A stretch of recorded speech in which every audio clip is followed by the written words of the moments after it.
Assalamualaikum warahmatullahi wabarakatuh.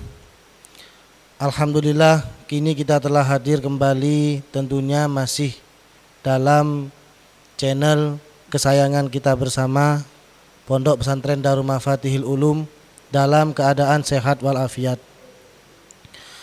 Dan pada episode kali ini kita berbeda dengan episode-episode yang sebelumnya, karena dalam episode kali ini kita tidak membahas permasalahan-permasalahan seputar fikih. Namun dalam episode kali ini kita berbincang-bincang seputar alumni.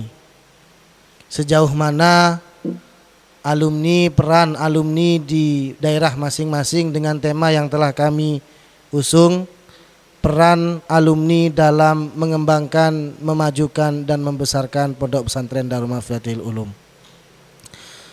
Jadi sejauh mana selama ini kontribusi alumni dalam mempromosikan pondok pesantrennya di tengah-tengah masyarakat. Dan pada kesempatan kali ini kita akan fokus menanyakan kepada narasumber kita nanti tentang dua hal, yaitu masalah kegiatan-kegiatan yang dilakukan oleh alumni, dakwah alumni secara akhwaliyah di tengah-tengah masyarakat. Yang kedua, pendidikan-pendidikan yang telah dilakukan oleh alumni di daerah masing-masing. Tentunya untuk membicarakan dan membahas seputar alumni ini, kami telah menghadirkan narasumber sesuai dalam tema yang telah kami usung, yaitu yang pertama adalah beliau Kiai Muhammad Husain Kusyairi. Beliau tercatat sebagai Ketua Umum Ikatan Al-Mutakharij Pondok Pesantren Darul Mafatihil Ulum, dan juga beliau tercatat sebagai guru aktif di Pondok Pesantren Darul Mafatihil Ulum tingkat aliyah. Ngoten Kiai. Dan narasumber yang kedua ialah beliau Al-Ustadz Muhammad Sunaryo. Beliau juga tercatat aktif dalam kepengurusan pusat Iksada. Beliau juga tercatat aktif dalam jajaran kepengurusan Madrasah Cabang Diniyah Pondok Pesantren Darul Mafatihil Ulum. Insyaallah beliau semua dalam keadaan sehat Pak. Sesuai tema yang telah kami rencanakan dalam membahas permasalahan alumni ini, dalam membahas kegiatan-kegiatan alumni ini, dan sebelum kami jauh menanyakan tentang kegiatan ataupun pendidikan yang telah diserahkan alumni ini, mungkin kami akan menanyakan kepada beliau Ketua Umum Iksada terlebih dahulu, biar untuk menyamakan persepsi siapakah alumni itu dan siapakah yang dinamakan alumni itu secara definisi Iksada maupun definisi Pondok Pesantren Darul Mafatihil Ulum. Jadi perlu kita ketahui nanti manakah jelas ini alumni yang harus mengembangkan Pondok Pesantren Darul Mafatihil Ulum. Monggo Kiai dijelaskan alumni itu seperti apa definisinya menurut Iksada. Assalamualaikum warahmatullahi wabarakatuh. Waalaikumsalam warahmatullahi wabarakatuh. Ini pertanyaan yang hebat, pertanyaan yang kita itu harus mengerti apa definisi daripada al-mutakharij. Al-mutakharij. Menurut pandangan dari Ketua Iksada, ini yang dinamakan alumni itu ada dua versi. Kalau secara atau secara administrasi itu murid-murid atau pelajar yang sudah tercatat di dalam buku induk baik madrasah atau pondok pesantren. Itu secara administrasi. Menurut Kiai pengasuh Pondok Pesantren Darul Mafatihil Ulum, walaupun itu satu hari sudah kategori Kategori alumni. Nggih.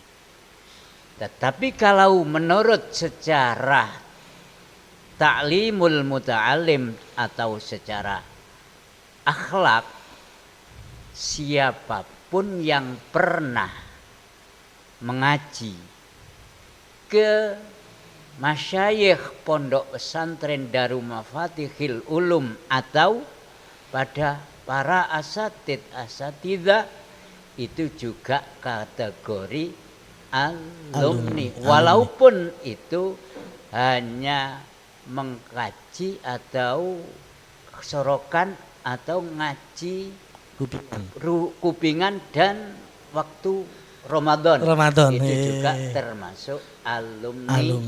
Karena kita ingat dengan sabda Amirul Mukmin Sayyidina Ali karramallahu wajha, ana abdu man allamani harfan wahidan insya'a ba'a wa insya'a i'taqa wa insya'a istaraqa.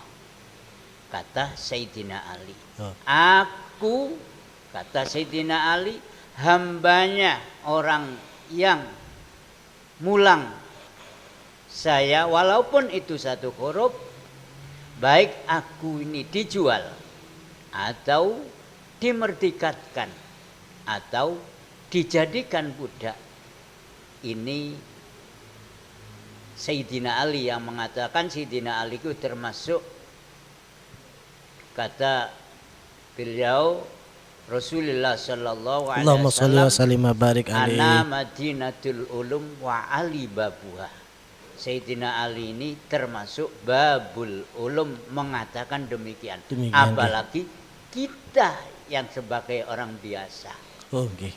Itu pandangan dari Ketua Iksada secara umum, pandangan yang kategori alumni. Demikian. Berarti al-mutakharij itu menurut versi Iksada ataupun menurut versi Pondok Pesantren Mafatihul Ulum itu ada dua pengertian.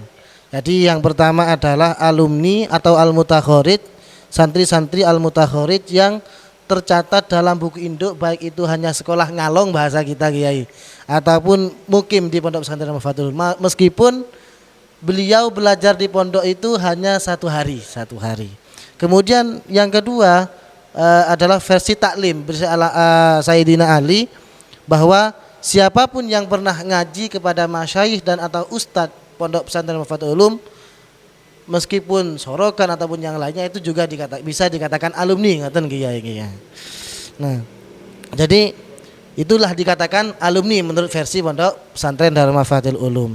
Nah, menurut Kiai sendiri, menurut Kiai ataupun menurut Kiai yang notabene adalah ketua umum, secara umum apa yang harus dilakukan alumni untuk kemajuan pondoknya? Jadi apa yang harus dilakukan alumni untuk biar pondok pesantren itu semakin maju, biar pondok pesantren itu lebih berkembang, lebih maju dibandingkan pondok-pondok yang lainnya, setara dengan pondok-pondok yang lainnya. Monggo Pak Kiai.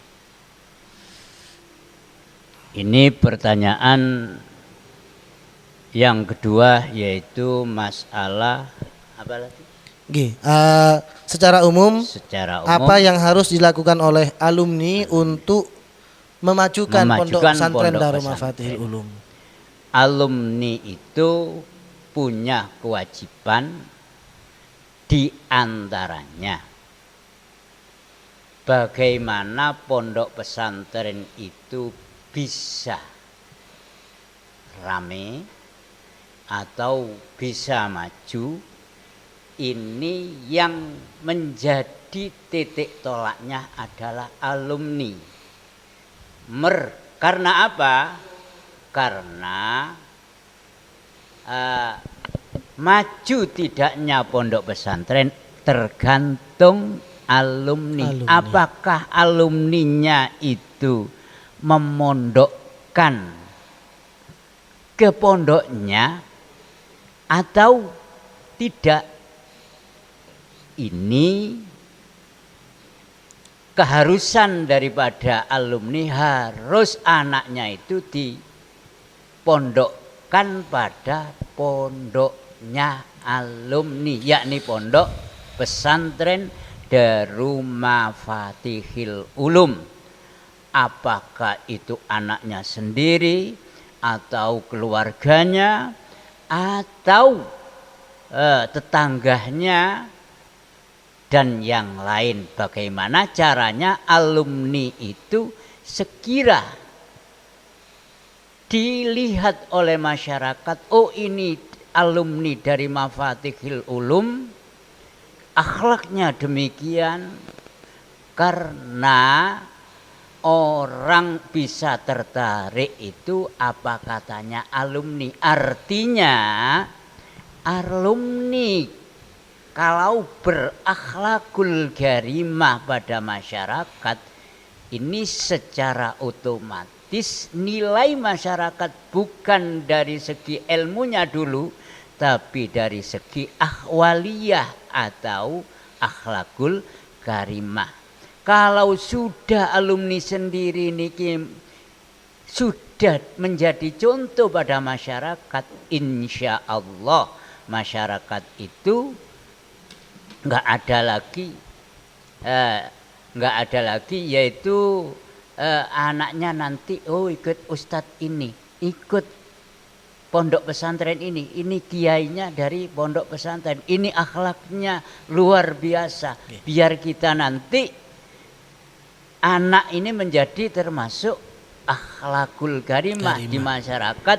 Jadi dilihat apa katanya alumni yang ada di desa itu, bagaimana untuk mengembangkan. Tapi nggak ada lagi jalan untuk menarik masyarakat adalah dengan akhlakul karimah. Demikian.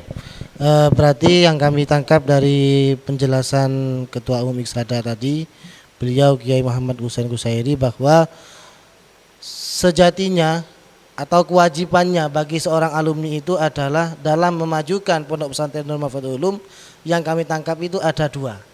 Yang pertama adalah dia tidak kapok untuk mondok di alumni dengan cara memondokkan anaknya, saudaranya, kemudian seperti itu untuk dimondokkan ke pondok pesantren Darul Mafatihil Ulum. Artinya keluarganya juga diajak juga masuk ke pondok pesantren Darul Mafatihil Ulum, jangan pindah ke lain hati. Seperti itulah bahasa kasarnya Kiai. Nah, yang kedua, seorang alumni itu di masyarakat sejatinya harus berakhlakul karimah sebagai cerminan akhlak dari pondok pesantren Darul Mafatihil Ulum, sehingga masyarakat memandangnya inilah akhlakul karimah pondok pesantren Ulum, sehingga mereka tertarik untuk memondokkan anaknya ke pondok pesantren Darul Mafatihil Ulum. Terima kasih Pak Kiai. Menurut beliau Pak Ustadz Sunaryo selaku pengurus pendidikan pondok pada cabang Madin, yang kami dengar di pondok pesantren ini mempunyai madrasah cabang. Nah, sejauh ini ada berapa Pak Madin yang mencabang ke PPD Umum? Karena pendidikan ini yang dilakukan oleh alumni juga membantu perkembangan pondok pesantren dan Mafatihil dalam segi pendidikan. Nah, sejauh mana dalam selama ini Madin yang telah mencabang ke PPDMU? Terima kasih Pak Arif. Tentunya sudah kita ketahui bersama untuk al-mutawarijin bahwasanya kita adalah mempunyai cabang Madin atau cabang Madrasah Darul Mafatihil Ulum. Pertanyaan panjenengan memang cukup bagus karena pertanyaan ini tentang masalah seberapa jumlah yang nyabang ke sehingga dari jumlah itu tentunya nanti ada gambaran bahwasanya berarti tolak ukurnya di seberapa banyak yang nyabang. Sehingga kita bisa mengukur, kalau yang sekian berarti begitu sekian banyak daripada alumni al-mutahharij itu berapa. Untuk yang nyabang sementara ini nyabang ke pondok pesantren Darul Mafatihil Ulum itu ada sekitar 48 lembaga. Berarti ada 48. Tapi kita lihat tidak hanya dilihat dari segi angka-angkanya saja. Jadi kalau kita lihat angkanya 48, padahal Mutaharijin berapa? Kabupaten Pasuruan dan sekitarnya. Nah, untuk itu saya itu pernah, Mas Ai kita itu pernah bilang banyak atau tidak itu sebenarnya tidak jadi masalah. Tidak jadi masalah. Tapi nilai daripada yang nyabang itu bagaimana? Berarti artinya kalau kita itu melihat hanya jumlahnya saja, jumlah 48 itu angka kecil kan Pak Arif ya? Tapi kecil itu kasirul idda, tapi qalilul ihdad. Padahal mestinya kan harus dibalik. Jadi qalilul idda tapi kasirul ihdad. Nah, sehingga kalau kiai-kiai itu pernah saya bilang, termasuk Kiai Abdullah itu bilang sama saya, tidak perlu terlalu banyak santri. Ini kalau ada kaitannya dengan santri. Tapi saja secara kelembagaan maka di lembaga berarti seberapa lembaga? Seberapa lembaga. Tapi nilai daripada santri itu sendiri. Sampean punya santri 5 dengan santri 1000. Lah, 5 tapi dia harganya seperti emas. Emas 5 gram Arif.